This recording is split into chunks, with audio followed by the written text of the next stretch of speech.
नमस्कार दोस्तों, हमारे इस YouTube चैनल पर आप सभी का बहुत बहुत स्वागत है। दोस्तों, इस वीडियो में हम बात करेंगे लक्ष्य बैच के बारे में। बिल्कुल दोस्तों, हमने लक्ष्य बैच शुरू किया है। किसके लिए हमने ये लक्ष्य बैच शुरू किया है दोस्तों? तो यूके ट्रिपल एससी में जो 746 पदों के लिए आपने अप्लाई किया हुआ है, इसके लिए, और जो नए 854 पद जो कि कल 6 नवंबर को इसकी विज्ञप्ति जारी हुई है दोस्तों, जिसमें बीडीओ बीपीडीओ के पद हैं। ये 854 नए पद और 746 जो पुराने वैकेंसी है, इनके लिए हमने यहाँ पे लक्ष्य बैच शुरू किया है दोस्तों।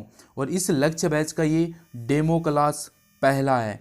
तो दोस्तों, अगर आप इस लक्ष्य बैच में जुड़ना चाहते हैं हमारे साथ, तो इस डेमो क्लास को पूरा देखें। अगर आपको ये डेमो क्लास पसंद आता है, अच्छा लगता है, तो हमारे इस लक्ष्य बैच को ज़रूर ज्वाइन करिए। तो दोस्तों, आगे आप इस डेमो क्लास को पूरा देखेंगे, हमें 1-2 मिनट में ही जज ना करें, लेक्चर को एंड तक देखें, फिर आप हमें जज करें। और अगर आपको डेमो क्लास पसंद आता है तो हमारे इस लक्ष्य बैच में ज़रूर ज्वाइन करिए दोस्तों। ठीक है, तो चलिए जान लेते हैं इस लक्ष्य बैच के बारे में थोड़ा सा, और फिर हम इस डेमो क्लास को पूरा कंप्लीट करेंगे। और फिर आप अगर जुड़ना चाहेंगे तो हमारा कॉन्टैक्ट नंबर, सब चीज़ आपको यहाँ पर बताया जाएगा। तो थोड़ा सा मैं आपको डेमो इस लक्ष्य बैच के बारे में बता देता हूँ दोस्तों।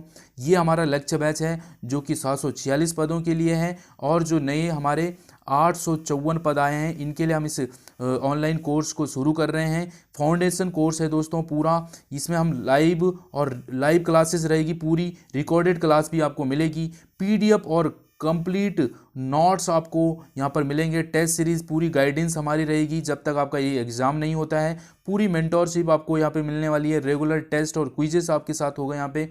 और इसके अलावा जो हम यहाँ पे आपको कवरेज कंप्लीट सिलेबस आपका कवर कराएंगे। इसका जो ये पेड है दोस्तों, ये है 14,499 ₹1499 इसका हमने कॉस्ट रखा है। तो दोस्तों, ये कुछ भी नहीं है, जो चीज़ हम यहाँ पे आपको दे रहे हैं। क्या क्या चीज़ें, इसमें थोड़ा सा और डिटेल में देखते हैं। यहाँ पर आपको बताया जा रहा है क्यों आप हमारे इस लक्ष्य बैच को ज्वाइन करिए। तो यहाँ पर आप देखिए, कम समय में आपका सिलेबस कंप्लीट होगा, कोई भी किताबें नोट्स खरीदने की आपको ज़रूरत नहीं है, सब कुछ हम यहाँ पे आपको प्रोवाइड करेंगे नोट्स से। सबसे इंपॉर्टेंट है दोस्तों, वो है यहाँ पे लाइव क्लास। आपको लाइव पढ़ाया जाएगा दोस्तों, बिल्कुल फेस टू फेस इंटरेक्शन रहेगा आपके साथ लाइव। और यहाँ पर न्यू अपडेटेड कंटेंट आपको मिलेगा, बिल्कुल एकदम लेटेस्ट जो अपडेटेड है दोस्तों, वो सारा आपको यहाँ पर मिलेगा।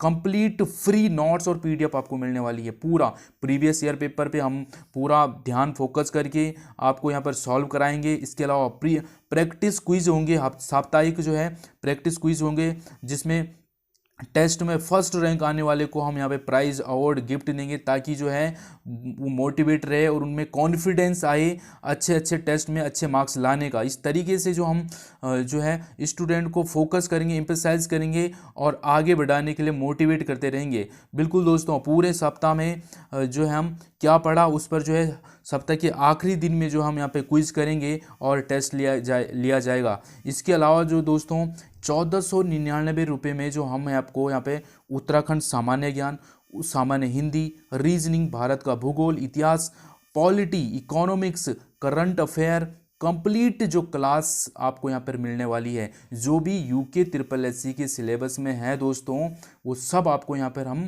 प्रोवाइड करवाएंगे। इसके अलावा आपको कुछ और अलग से पढ़ने की ज़रूरत नहीं है, कंप्लीट गाइडेंस और मेंटरशिप आपको मिलेगी। बिल्कुल एक ही सपना इस बार यूके ट्रिपल एससी समूह गा में सिलेक्शन हो अपना, और एक ही सपना है इस बार यूके ट्रिपल एससी में टॉपर में नाम हो अपना। ठीक है, ये हमारा यहाँ पे उद्देश्य है दोस्तों। और इस बैच को ज्वाइन करने की जो अंतिम तिथि थी वो 4 नवंबर हमने रखी थी। ये बैच हमारा बन चुका है, कंप्लीट हो चुका है। अब ये नया बैच हमारा बन रहा है, जो कि नई वैकेंसी आई है। ठीक है, तो ये आज ही आप हमें ज्वाइन कर सकते हैं और हमें कांटेक्ट कर सकते हैं। आप इस नंबर पे व्हाट्सअप भी कर सकते हैं, और या आप हमें यहाँ पर कॉल भी कर सकते हैं। ठीक है, तो चलिए अब आगे बढ़ते हैं दोस्तों डेमो क्लास की तरफ। कब ज्वाइन करना हमारे लक्ष्य बैच को? जब आपको ये डेमो क्लास पसंद आए, अदरवाइज बिल्कुल ना करें। ठीक है, अगर आपको पसंद ही नहीं आता तो आपको ज्वाइन करके कोई फ़ायदा नहीं है। ठीक है दोस्तों, तो ये चीज़ें आपको यहाँ पे पता चल गई कि 1499 में आपको इतना कुछ मिल रहा है, तो आप ये चीज़ समझ सकते हैं दोस्तों। ठीक है, अगर आप इतनों की किताबी खरीदेंगे तो 1400 से ज़्यादा तो आपकी किताबी आ जाएंगी। ठीक है, तो यहाँ पर आपको बिल्कुल नोट्स बने बने मिल रहे हैं दोस्तों,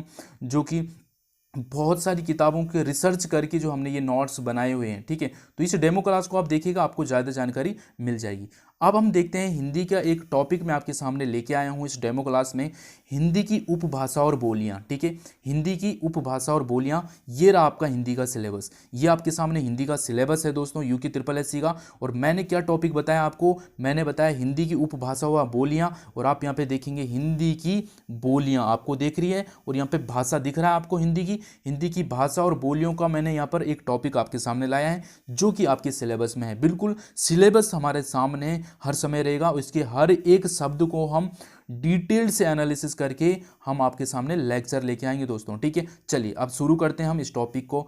सबसे पहले मैं आपको बता दूं, ये जो हम टॉपिक शुरू कर रहे हैं हिंदी की उपभाषा व बोलियां, इसका जो है ये क्यों इंपॉर्टेंट है, मैं इसके बाद की भी गारंटी देता हूं। 1 मार्क्स इस टॉपिक से आपका 100% बनने वाला है, इसकी भी गारंटी है। क्यों मैं ऐसा कह रहा हूं, मैं इसलिए कह रहा हूं क्योंकि लेटेस्ट एग्जाम जो आपका अभी हुआ है 16 फरवरी 2020 को, ये फॉरेस्ट गार्ड का एग्जाम हुआ था। और फॉरेस्ट गार्ड यही करवा रहा है यूके ट्रिपल एससी का ही सिलेबस। ठीक है, तो इसमें जो आपका देखेंगे, इस जो टॉपिक मैं अभी यहाँ पे कवर करा रहा हूँ, इसमें पूछा गया है यहाँ से क्वेश्चन।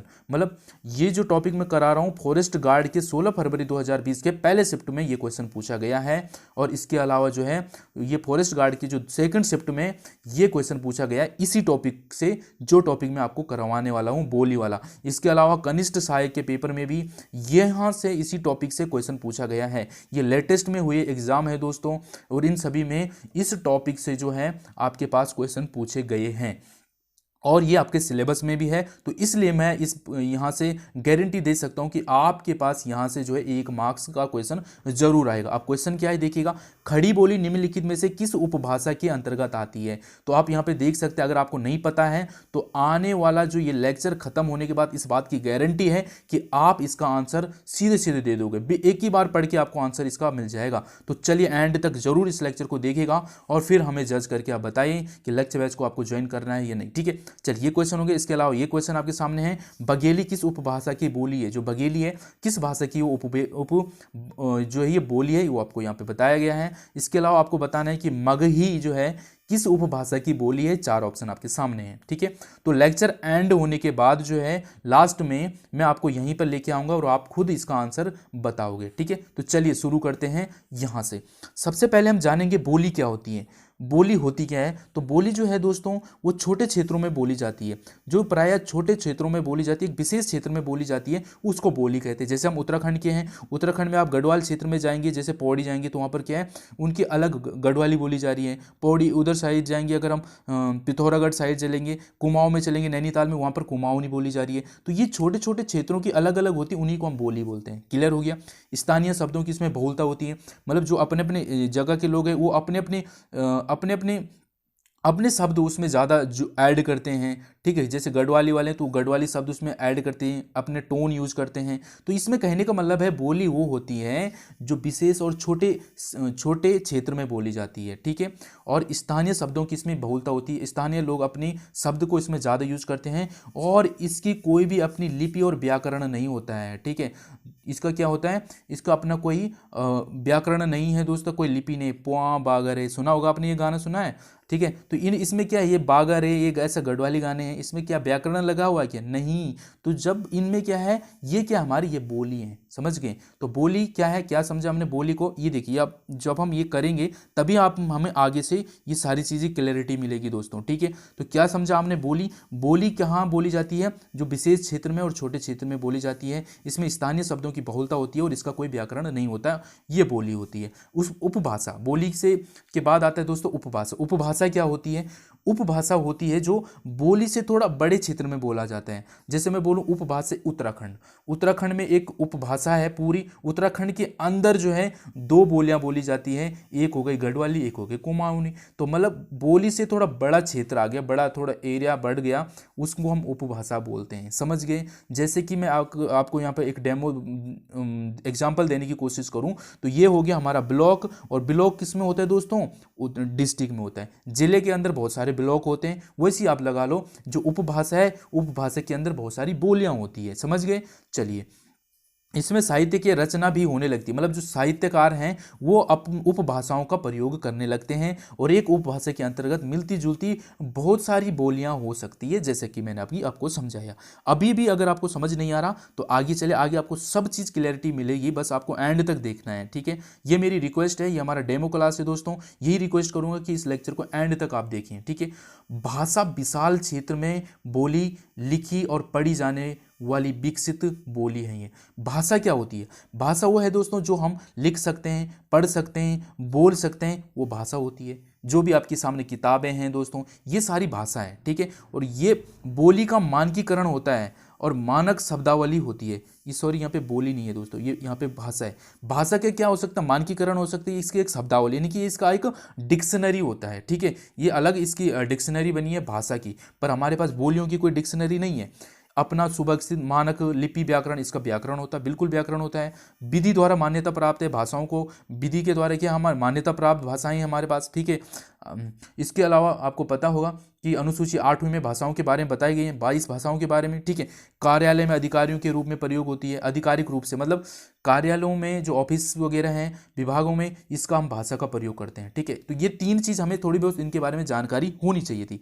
अब आप कहानी पे, अब आप देखो यहाँ पे 1927 की बात है। जॉर्ज गियर्सन के अनुसार, ये कौन है? जॉर्ज गियर्सन एक महान व्यक्ति है। इनके अनुसार ये कहते हैं कि इनके अनुसार जो उपभाषाओं की संख्या कितनी है? 5, और बोलियों की संख्या कितनी है? 17। क्या बोला इन्होंने? जॉर्ज गियर्सन जी के अनुसार जो है उपभाषाओं की संख्या 5 है और बोलियों की संख्या कितनी है? 17 है। तो चलिए 5 उपभाषाएं कौन कौन सी ये देख लेते हैं।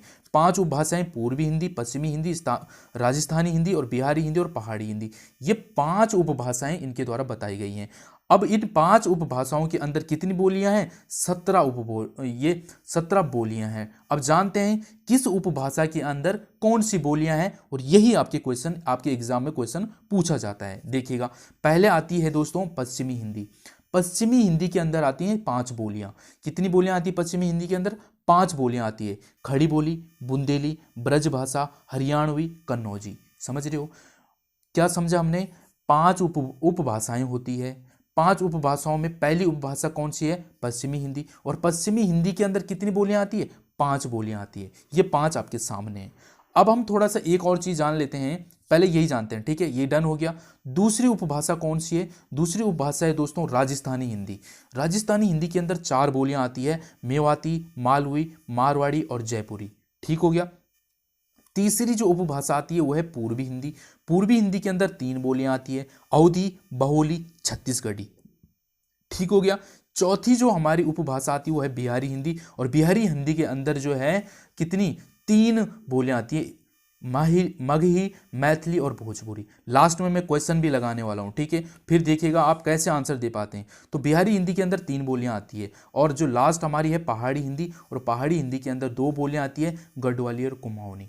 तो 5 हमारी उपभाषाएं हो गई। 5 उपभाषाओं के अंदर देखो हमारी कितनी बोलियां होगी? 17 बोलियां होगी। देखो 2 ये हो गई, 2 हो गई पहाड़ी हिंदी के अंदर, 2 बिहारी हिंदी के अंदर, 3 हो गए, तो 3 और 2 5 बोलियां होगी। और पूर्वी हिंदी के अंदर 3 बोलियां हो गई, 5 और 3 8 बोलियां हो गई। और राजस्थानी हिंदी के अंदर 4 होती है, तो 8 और 4 कितनी होगी? 12। और पश्चिमी हिंदी के अंदर 5 बोलियां होती है, और 12 और 5 कितनी होगी? 17। यानी कि 17 बोलियां होती है और 5 उपभाषाएं हैं। क्लियर हो गई? तो अब आपको याद क्या रखना है दोस्तों कि किस उपभाषा के अंदर कौन सी बोली है। क्यों ऐसा याद रखना है? क्योंकि यही आपके क्वेश्चन पूछा गया। यहाँ पे देखो, अब ये बोल रहा है जो ये बघेली है ना, किस उपभाषा की बोली है? 5 उपभाषाएं हैं, ये देखो ये 5 उपभाषाएं, ये यहाँ पे दे रखे 4। अब आपको ये बतानी जो बघेली है ना, किस उपभाषा की बोली है ये, तो ये आपको ये बताना है। यही तो यहाँ पे पूछ रहा है, ये जो खड़ी बोली है ये निम्नलिखित में से किस उपभाषा की बोली है। तो अभी अगर आपको याद होता, अगर आपने याद कर लिया होता यहाँ पे, तो आप आंसर बता लेते हैं। ये यहाँ पे आप देख रहे हैं कि पश्चिमी हिंदी के अंदर 5 बोलियां हैं, तो खड़ी बोली, बुंदेली, ब्रजभाषा, हरियाणवी, कन्नौजी। तो खड़ी बोली किसके अंदर है? पश्चिमी हिंदी के अंदर। तो यही तो क्वेश्चन, पहला आंसर आपका हो जाएगा। क्या है पहला क्वेश्चन? खड़ी बोली जो है किस उपभाषा के अंतर्गत आती है? तो आपका आंसर हो गया क्या? पश्चिमी हिंदी। यही तो हमने अभी देखा। पश्चिमी हिंदी के अंदर कौन सी है? ये देखो, पश्चिमी हिंदी के अंदर खड़ी बोली है। बस ये आपको जानना था। ठीक हो गया। अब इसमें एक और चीज जानते हैं, अभी मैं इनको याद भी करवाने वाला हूं। अब एक अपभ्रंश क्या होता है दोस्तों, अब जानते हैं अपभ्रंश।